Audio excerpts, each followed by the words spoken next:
আসসালামু আলাইকুম।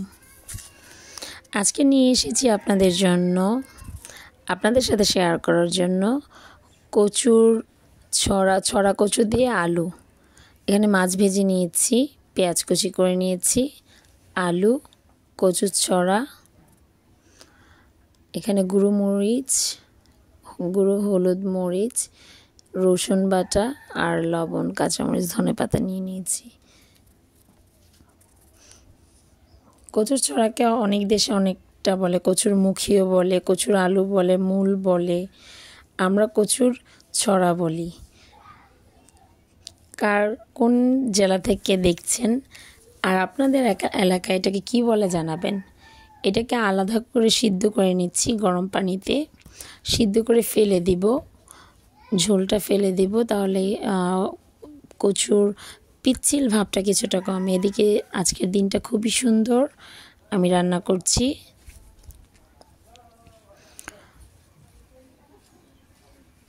পরিবেশটা দেখতে দেখতে রান্না করছি। খালি কড়াই বসিয়ে দিলাম, ভাজা মাছের তেলটাই দিয়ে দিব।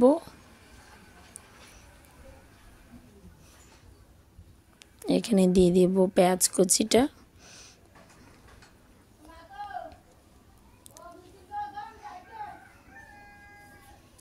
পেঁয়াজ কুচিটাকে আলাদা করে ভেজে নিব।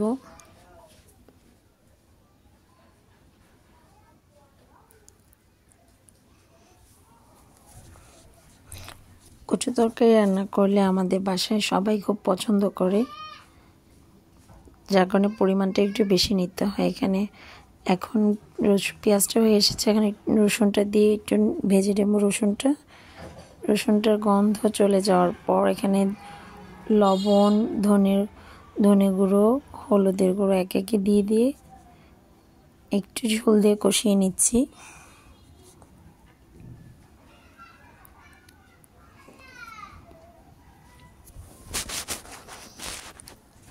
মশলাটা কষানো হয়ে গেলে দিয়ে দিচ্ছি কচু, আলু সিদ্ধ একসাথে ছাঁকনিতে ছেঁকে রেখেছিলাম।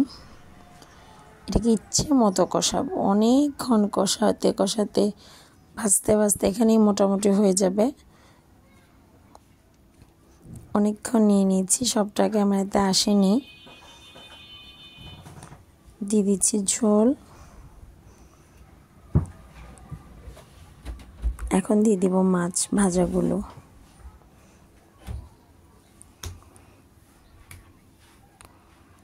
মাছ ভাজাগুলি একটু আগিয়ে দিই, কারণ বড় মাছ এইটা সিদ্ধ না হলে মাছটা খেতে ভালো লাগবে না, তরকারিটাও খেতে ভালো লাগে না। একটু আগে দিয়ে ভালো করে মাছের সাথে কচুগুলি সিদ্ধ করে নিয়েছি। হয়ে গিয়েছে আমার তরকারি, কচুর মুখী তরকারি।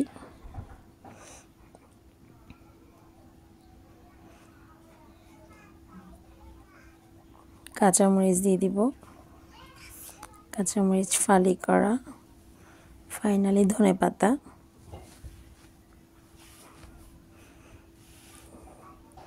দিয়ে নামিয়ে নেব আজকের কচু তরকারি, কচুর মুখী তরকারি মাছ দিয়ে, রুই মাছ দিয়ে।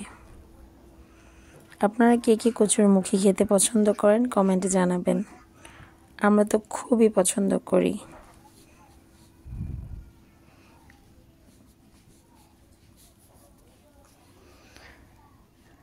এই যে ফাইনাল লুক।